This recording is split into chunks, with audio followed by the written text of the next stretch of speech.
লালবানু বারান্দায় মনমরা হয়ে বসে আছে। সেই সময়ে নিজাম সেখানে আসে। তার পাশে বসে। লালবানু নিজামের উপস্থিতি বুঝতে পেরে তার দিকে তাকায়। নিজামও তার চোখে চোখ রাখে। লালবানু হাসার চেষ্টা করে। নিজাম এটা দেখে বলে, হাসি দিয়ে দুঃখ আড়াল করতে চান? লালবানু জবাব দেয় না। তার মুখটি মলিন হয়ে যায়। নিজাম শান্ত গলায় বলে, খাঁ বাড়ির বউ হইলেন, এরকম দুই একটা থাপ্পড় সহ্য করতে হইব তো? লালবানু অবাক হয়ে নিজামের দিকে তাকায়। নিজাম তবে তার এবং মাজেদের মধ্যে ঘটে যাওয়া ঘটনা দেখেছে, সেটা বুঝতে পেরে লালবানু লজ্জা পায়। নিজাম সেটা দেখে বলে, আমি আপনার বন্ধুর মতো ভাবি। আপনি লজ্জা পাইলে আমি খুব কষ্ট পাব। বন্ধু বন্ধুর সামনে সংকোচ করছে, বিষয়টা ভাবলেই কেমন জানি লাগে। লালবানু জবাব দেয় না। সে সহজ হওয়ার চেষ্টা করে। নিজাম পুনরায় বলে, বড় বাড়ির বউ হওয়ার লইগা নিজের চাইয়া এত বড় একজনরে বিয়া করছেন, এখন কষ্ট পাইলে হইব? লালবানু কথাটি শুনে রাগ করে না, তবে অবাক হয়, কারণ নিজামের কথার মাঝে চাপা রাগ দেখা যাচ্ছে। কোথাও গিয়ে মনে হচ্ছে লালবানুর এই বাড়িতে বিয়ে করার সিদ্ধান্ত নিয়ে নিজামের রাগ। কিন্তু কেন? লালবানু বুঝতে পারে না। নিজাম পুনরায় বলে, আমারে মাফ কইরা দিবেন ভাবি। নিজের অধিকার বই লাগিয়া প্রশ্ন করার জন্য মাফ কইরা দিয়েন। এটা বলে নিজাম উঠে দাঁড়ায়। লালবানু তার ডান হাত ধরে নেয়। নিজাম লালবানুর দিকে তাকায়। নিজাম তাকাতে লালবানু হাত ছেড়ে দেয়। তারপর বলে, আপনি রাগ করছেন কেন? নিজাম জবাব দেয় না। সে নিজের মুখে হাসি ফোটানোর চেষ্টা করে। লালবানু তাকে পুনরায় একই প্রশ্ন করে, যার উত্তর নিজাম বাধ্য হয়ে বলে, ভাবি, আমি যারে ভালোবাসি সেও মেলা ধনী একজনের বিয়া করছে, তার চেয়ে বড়। আপনারে আজ যখন ভাইয়া মারছিল, তখন আমি ভুল কইরা ঘরের সামনে আইসা পড়ছিলাম।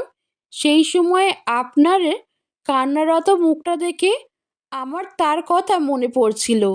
লালবানু হতভম্ব হয়ে নিজামের দিকে তাকিয়ে থাকে। নিজাম মাথা নত করে দাঁড়িয়ে আছে। লালবানু নিজেকে সামলে বলে, বসেন। নিজাম বসে।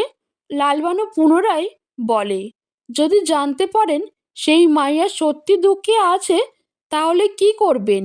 সে চাইলে তারে নিজের কইরা নিতাম। লালবানু কথাটি শুনে হাসে, মজার ছলে বলে, পরনারীর দিকে নজর দেন? নিজাম জবাব দেয় না। সে হাসি মুখে তার দিকে তাকিয়ে থাকা লালবানুকে দেখে। লালবানু পুনরায় বলে, এটা পাপ।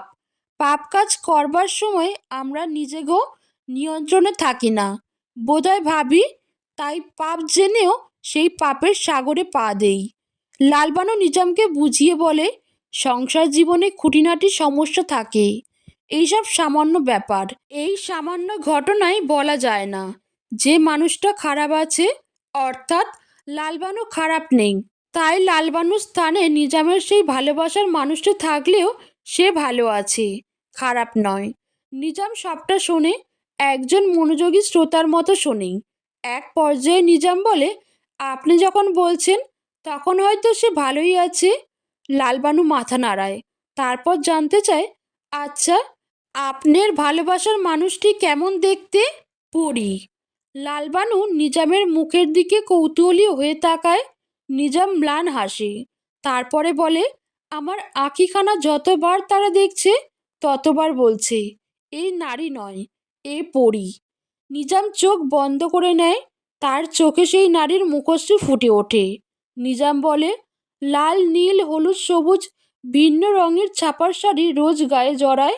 ঘোমটা দিয়া যখন সে হাঁইটা যায়, সেই সময়ে আমার চোখে সে পড়ি, যে পৃথিবীর সবচেয়ে সুন্দর নারী, যারে ভালোবেসে আমি কলঙ্কিত পুরুষ। লালবানু নিজামের ভালোবাসার বর্ণনা শুনে মুচকি হাসে। তারপরে বলে, যার বউরে নিয়ে এত স্বপ্ন দেখছেন, সে জানতে পারলে আপনারে আস্ত রাখবো, হয়তো জ্যান্ত গর্তে ভরবো।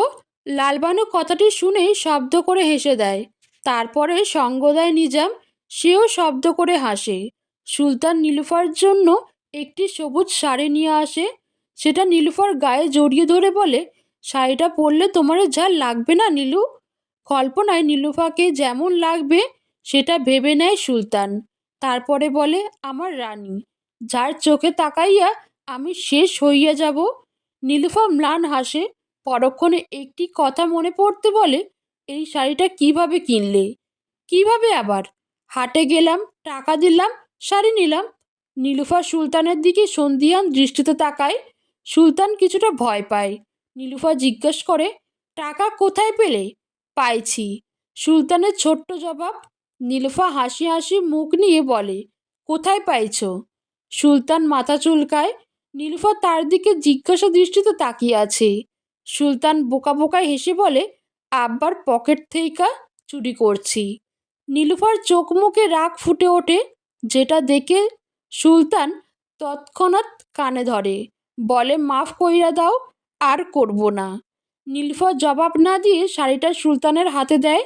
সুলতান অবাক হয়। নীলুফা বলে, যেদিন নিজে উপার্জন করে শাড়ি দিতে পারবা সেদিন নিয়ে আসবা, ঠিক আছে?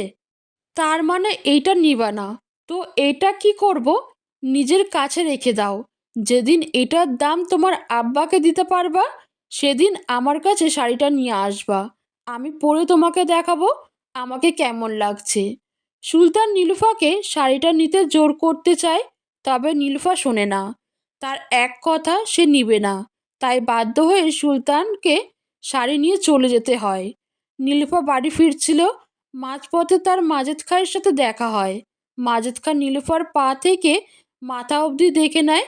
তারপরে বলে, তুমি রফিক সিকদারের মাইয়া না? নীলুফা মাথা নাড়ায়। তার মাথার ওড়নাটি মাথা থেকে নিচে পড়ে গেল। মাজেদ খাঁ সেটা দেখে বলে, মাথায় ঘোমটা দাও, এইভাবে চলতে নাই। জি। এটা বলে নীলুফা মাথায় ঘোমটা দিয়ে নেয়। মাজেদ খাঁ তাকে আরও একটু ভালোভাবে দেখে নেয়। নীলুফা কোনো মতে আস্তে করে বলে, আমি যাব মাতব্বর সাহেব? যাও। মাজেদ খাঁয়ের অনুমতি পেলে নীলুফা দ্রুত পা চালিয়ে চলে যায়। মাজেদ খাঁ তার যাবার দিকে তাকিয়ে থাকে। মাজেদ খাঁ এবং লালবানুর পুনরায় কবিরাজের কাছে আসে। যদিও লালবানু চিকিৎসা নিতে চাচ্ছিল না, তবে মাজেদের জন্য বাধ্য হয়ে আসতে হয়। আজও কবিরাজ মাজেদকে বাইরে পাঠিয়ে দেয়।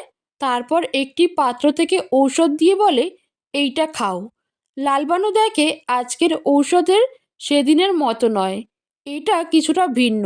সে কবিরাজের থেকে হাতে নেয়, তবে তার বেশ ভয় করছে। মস্তিষ্কে ফরিদা বেগমের কথা ঘুরপাক খাচ্ছে। সেজন্য কবিরাজের অন্য মনস্কতার সুযোগ নিয়ে লালবানু ঔষধ ফেলে দেয়। সে ঔষধ মেঝেতে ফেলে তার উপর বসে পড়ে। তারপর বলে, খেয়েছি। কবিরাজ খুশি হয়ে লালবানুর দিকে তাকায়। সে কেমন অদ্ভুত দৃষ্টিতে লালবানুকে দেখছে। লালবানু ভীষণ ভয় পায়। অজানা ভয়ে তার শরীর কেঁপে ওঠে। কারণ কবিরাজের দৃষ্টি খুবই খারাপ লাগছিল লালবানুর। তার মনের ভয়কে সত্যি করে দিয়ে কবিরাজ তার কাঁধে হাত দেয়, শাড়ি খোলার চেষ্টা করে। লালবানু তার হাত সরিয়ে দিয়ে ছিটকে দূরে সরে যায়। কবিরাজ শয়তানি হাসি দিয়ে বলে, কতক্ষণ লড়াই করবা? একটু পর তো অচেতন হইয়া যাইবা। লালবানু ভয় পায়। সে ভয়ে চিৎকার দেয়, বলে, বাঁচাও। আপনি আশেপাশে আছেন, দয়া কইরা আমারে বাঁচান। কবিরাজ তার মুখ চেপে ধরে। সেই মুহূর্তে লালবানু একটি ভয়াবহ সত্যি জানতে পারে। সে নিজের স্বামীর জীবনে এত বড় সত্যি জেনে নির্বাক হয়ে যায়। কবিরাজ তার মুখ চেপে ধরে বলে, চেঁচাইয়া কি করবি? বাচ্চা পাবি? তোর জামাই অকর্মা, পুরুষত্বহীন। আমি তারে বলছি, কিন্তু সে তাও বাচ্চা চায়, তাই তোরে নিয়ে আসছে।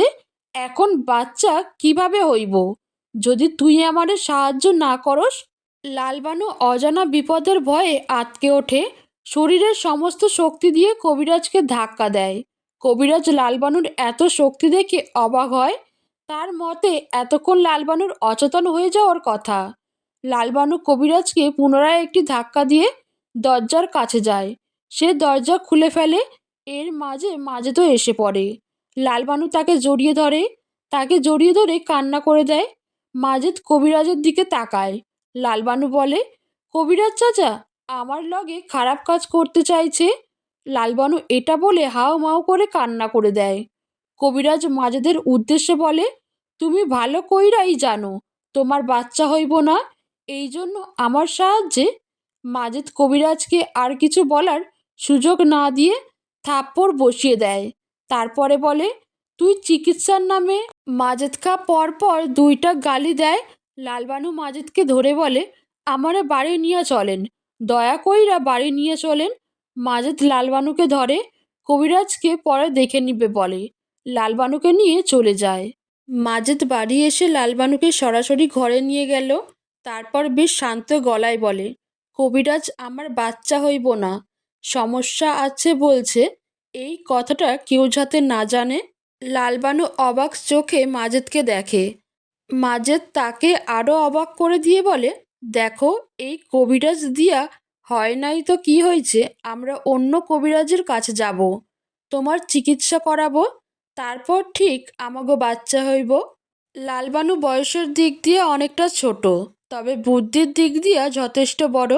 তাই সে বলে ওঠে, আপনার সমস্যায় আমার চিকিৎসা করতে হইব কেন?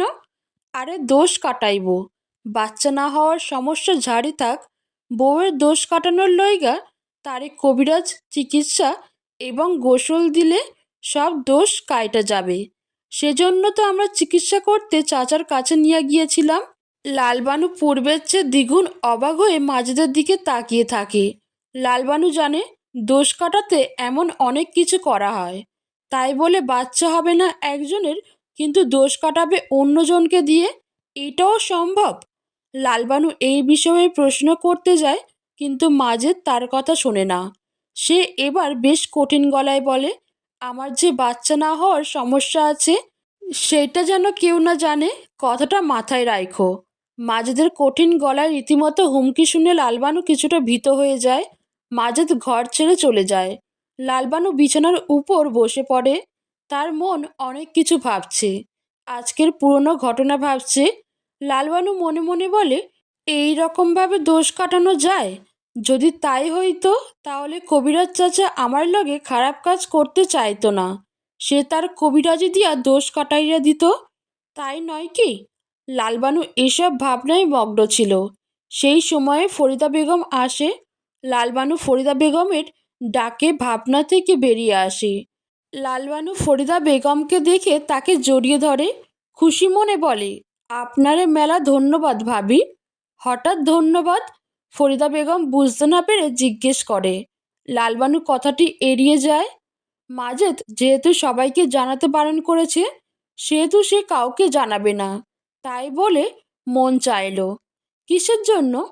কোনো না কোনো কারণ তো নিশ্চয়ই আছে, নয়তো মন কেন ধন্যবাদ দিতে চাইবে? ফরিদা বেগমের এই প্রশ্নের জবাবে লালবানু তাকে বলে, সংসারে এত কাজে আপনি আমারে সাহায্য করেন, কোনো সময় ধন্যবাদ দেওয়া হয় নাই, সেই জন্য আজ দিলাম। ফরিদা বেগম খুশি হয়। লালবানু এই সুযোগে প্রসঙ্গ বদলে ফেলে। তবে আজ সত্যি যে ফরিদার উপর অনেক কৃতজ্ঞ, কারণ আজ তার জন্য লালবানু বেঁচে গেল। সে যদি সেই সময় ঔষধ খেয়ে নিত তাহলে তার আজ কি হতো? সেই কথা ভাবতেই লালবানু ভয়ে শিউরে উঠল। লালবানু নিজামের সাথে বসে গল্প করছিল। কথার প্রসঙ্গে নিজাম বলে, আপনি একটা কাজের লোকের লগে এত কথা বলেন, সেইটার জন্য আপনার খারাপ লাগে না ভাবি? লালবানু মুচকি হাসে, তারপর বলে, একজন পরপুরুষের লগে আমার এত কথা বলা ঠিক না, জানি আমি, তবে এত বড় বাড়ি, সাংসারিক সব ঘটনার মধ্যে আমার কেন জানি না কথা বলার সঙ্গী নাই, তাই আপনার লগে কথা বলি। এইটা ঠিক নয় জানি, তাও মানুষের মন তো, দিন শেষে একটা সঙ্গী চাই। নিজাম লালবানুর দিকে পলকহীনভাবে তাকিয়ে থাকে।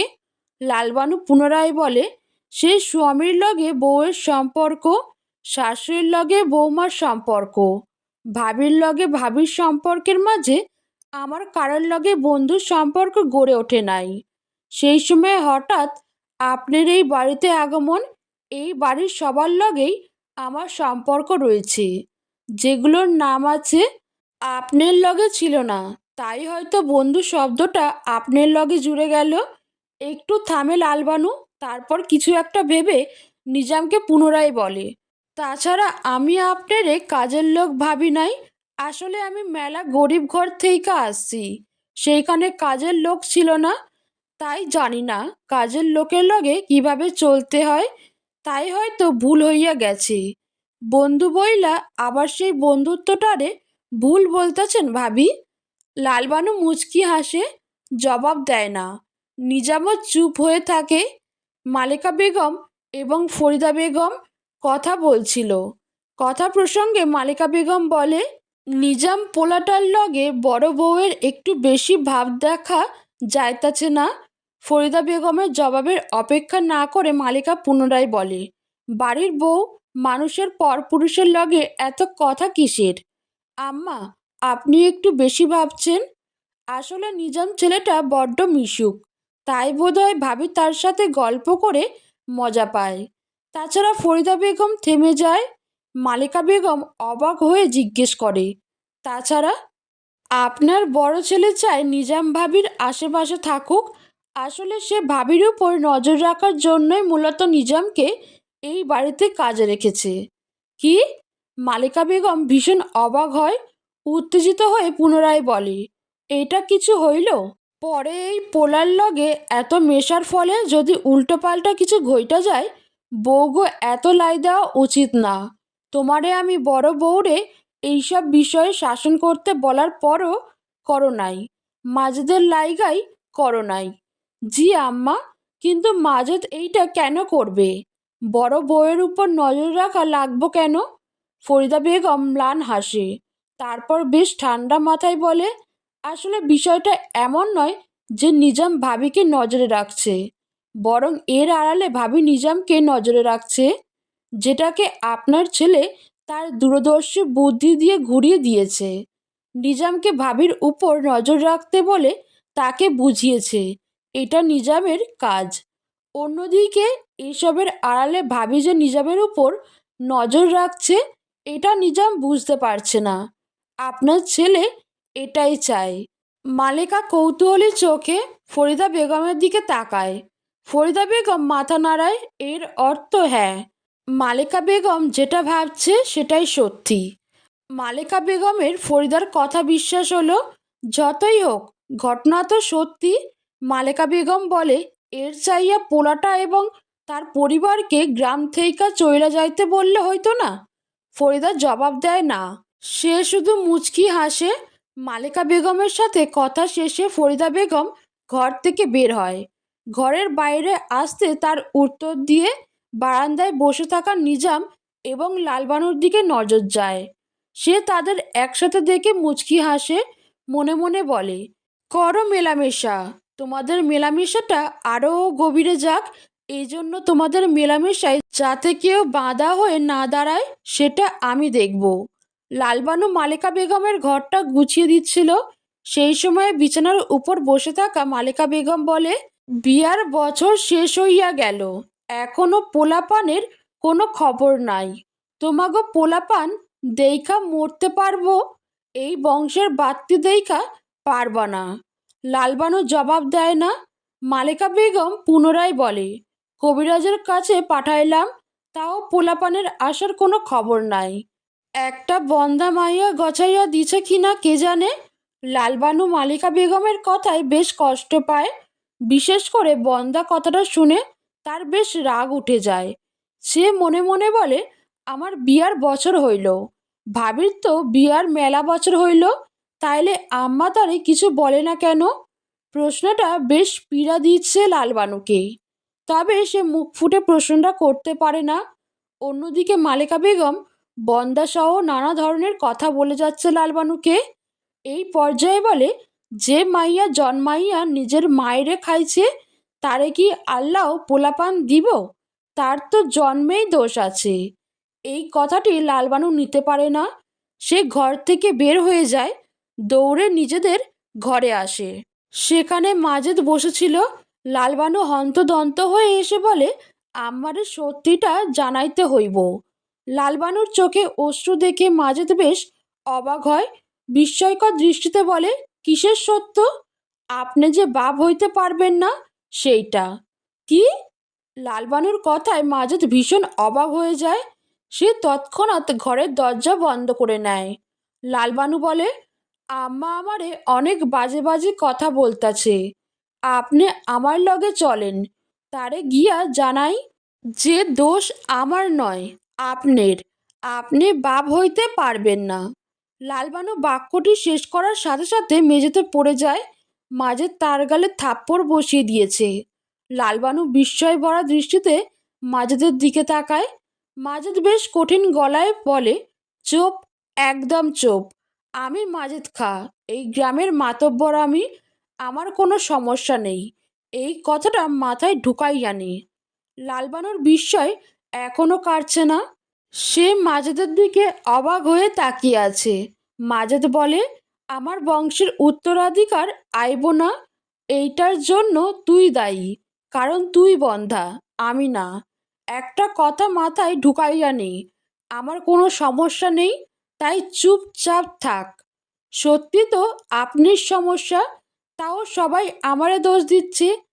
আর আমি সব যাই নাও মিছা কথা বলবো, লোকের বাজে কথা হজম করব।